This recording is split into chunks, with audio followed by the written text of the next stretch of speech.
Welcome to our channel.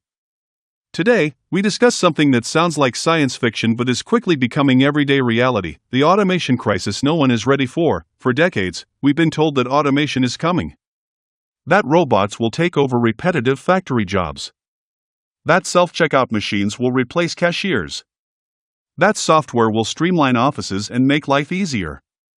And for a long time, that story felt distant, something happening slowly, somewhere else, to someone else. But here's the uncomfortable truth: automation isn't just coming. It's here.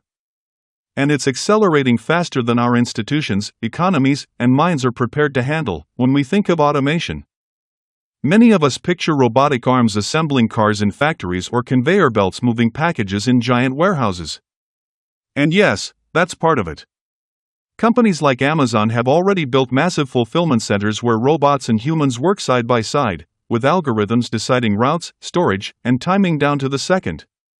But the real shift, the one no one fully prepared for, is happening in places we once thought were safe: offices, creative fields, healthcare, law, journalism, even programming itself. For most of modern history, technological revolutions followed a pattern.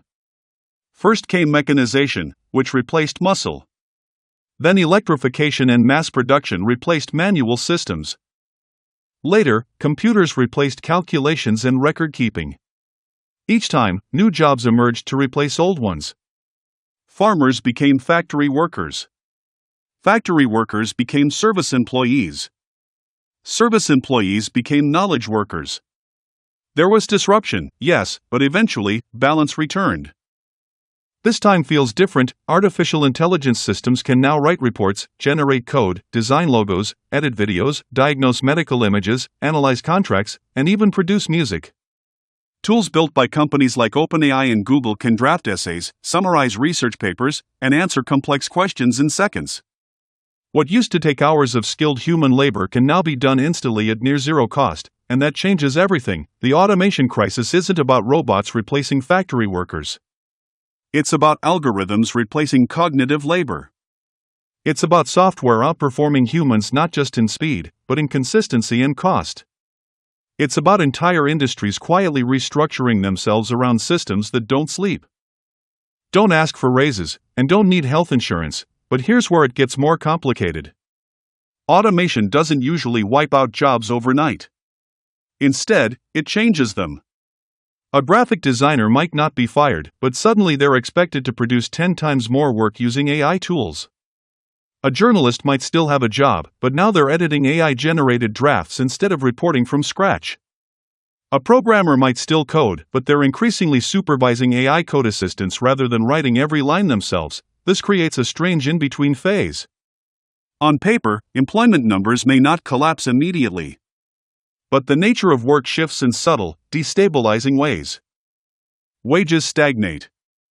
Expectations rise. Productivity increases, but the gains don't always flow to workers. Instead, they concentrate around those who own the systems, the platforms, the data, the algorithms. When automation becomes more powerful, scale becomes everything. A small startup using AI can compete with larger firms because it can operate with fewer employees. Meanwhile, large corporations can expand even faster because they can automate more processes at once. This creates a winner-takes-most environment. A handful of companies dominate markets, while smaller competitors struggle to survive. But beyond economics lies something deeper, something psychological. For generations, work has been more than a paycheck. It's been identity. When someone asks, "What do you do?" they're not just asking about income. They're asking about purpose, meaning, place in society. If automation gradually erodes the need for human labor across more and more sectors, what happens to that sense of identity? Imagine graduating from university after years of studying finance, law, or marketing, only to discover that much of the entry-level work in your field can now be done by AI. Not perfectly, not flawlessly, but well enough that companies don't need to hire as many beginners. The traditional ladder, the one where you start at the bottom, learn the ropes, and climb over time, begins to disappear. That's the second layer of the crisis. Opportunity bottlenecks. Entry-level jobs are often the first to be automated. They involve repetitive tasks, structured workflows, and predictable patterns, exactly what AI excels at. But if young professionals can't get those first opportunities, how do they gain experience? How do they build careers? Without entry points, entire generations may find themselves locked out of advancement, and then there's the speed factor. Previous technological revolutions unfolded over decades. Societies had time to adjust. Education systems evolved slowly. New industries emerged gradually. But AI and automation evolve at digital speed.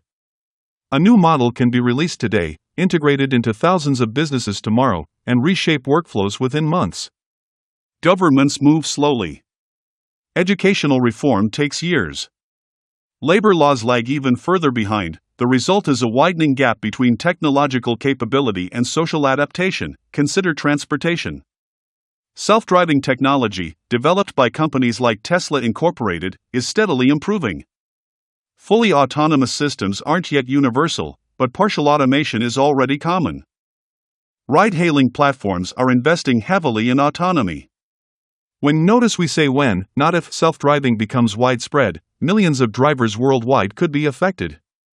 Truck drivers, taxi drivers, delivery drivers. Entire communities rely on those jobs. Now multiply that scenario across industries: accounting, customer service, logistics, retail, media production. It's not one sector at risk. It's many, yet here's the paradox: automation also creates immense wealth. Productivity skyrockets. Costs fall. Goods and services become cheaper. In theory, society as a whole becomes richer. But wealth distribution doesn't happen automatically. Without deliberate policy and structural adjustments. The gains accumulate at the top. That's the third layer of the crisis: inequality acceleration. If machines do more of the work, who benefits? The owners of the machines. The shareholders. The executives. The engineers who design the systems. Meanwhile, displaced workers may face downward mobility, retraining challenges, or underemployment. Some argue that new jobs will appear, just as they always have. And that's possible. But we have to ask, will there be enough? And will they match the scale and pay of what's lost? It's one thing to replace 100,000 manufacturing jobs with 100,000 tech jobs. It's another to replace them with 10,000 highly specialized roles that require advanced degrees. Then there's the cultural dimension. Automation changes how we relate to each other. When customer service is handled by chatbots, human interaction declines. When news articles are generated by algorithms, editorial voices shift. When art is created by neural networks, our understanding of creativity itself evolves. What does originality mean when a machine can generate thousands of variations in seconds? Some people feel excitement. Others feel unease. Both reactions are valid, but perhaps the most overlooked aspect of the automation crisis is decision-making. Increasingly, algorithms don't just perform tasks, they make choices. They decide which resumes get shortlisted, which loans get approved, which content gets recommended, which routes delivery drivers take. When automated systems become decision makers, accountability becomes blurred. If an algorithm denies someone a mortgage, who is responsible? The bank? The software developer? The data scientist? The data set? Automation shifts power into systems that are complex, opaque, and often difficult to audit. This introduces the fourth layer of the crisis: control and transparency. We are delegating more authority to machines than ever before, often without fully understanding how they operate. And because these systems learn from historical data, they can amplify existing biases rather than eliminate them. At the same time, we can't ignore the benefits. Automation in healthcare can analyze medical scans faster than human radiologists. AI-assisted drug discovery can accelerate treatments. Agricultural automation can improve food production. Energy systems can become more efficient. The technology itself isn't evil. It's powerful. The real issue isn't automation. It's preparedness. Are our education systems preparing students for a world where adaptability matters more than memorization? Are governments designing safety nets that can handle large-scale workforce transitions?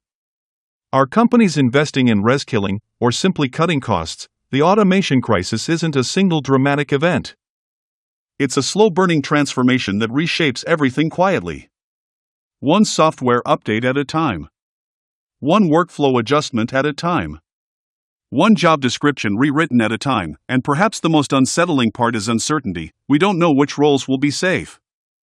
We don't know how quickly breakthroughs will occur. We don't know how societies will respond under pressure. Humans are remarkably adaptable, but adaptation requires awareness. So what can be done? First, individuals need to cultivate flexibility. The era of one lifelong career may be fading. Skills that emphasize creativity, emotional intelligence, strategic thinking, and interdisciplinary knowledge become more valuable because they're harder to automate. Second, education must shift from static knowledge to continuous learning. The idea of finishing education at 22 and never formally studying again is outdated.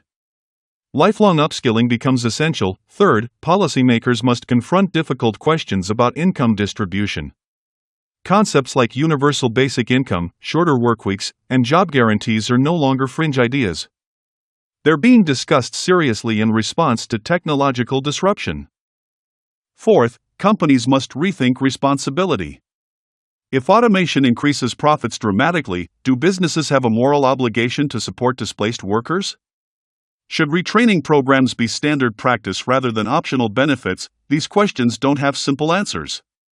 But ignoring them guarantees deeper instability later. The automation crisis is not about panic. It's about foresight. We stand at a crossroads. Automation could free humanity from drudgery, reduce poverty, and unlock unprecedented creativity.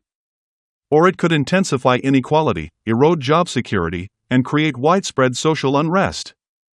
The outcome depends less on the technology itself and more on how we manage it. History shows that societies that anticipate change fare better than those that react too late. The Industrial Revolution brought turmoil, but also reform, labor rights, public education, and new social contracts. We may need a similar reimagining today, because the real crisis isn't that machines are getting smarter, it's that our systems, economic, political, educational, are still designed for a world where human labor is the central engine of value. As automation expands, we must redefine value itself. Perhaps care work, community building, art, and environmental stewardship deserve greater recognition and compensation. Perhaps productivity should not be the only metric of worth. These are philosophical questions, but they're also practical ones. The automation crisis is unfolding quietly, beneath headlines in quarterly earnings reports.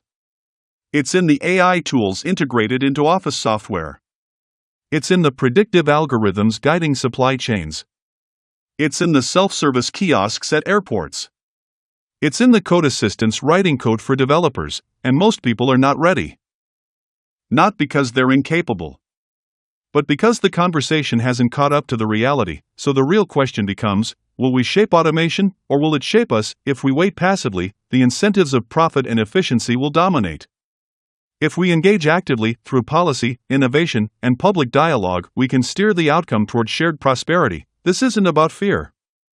It's about awareness. It's about understanding that the future of work, identity, and economic stability is being rewritten right now, and the sooner we acknowledge that, the better prepared we'll be. If this conversation challenged your thinking or opened your eyes to something new, let us know in the comments. What do you think the future of work looks like? Are you optimistic, concerned, or somewhere in between?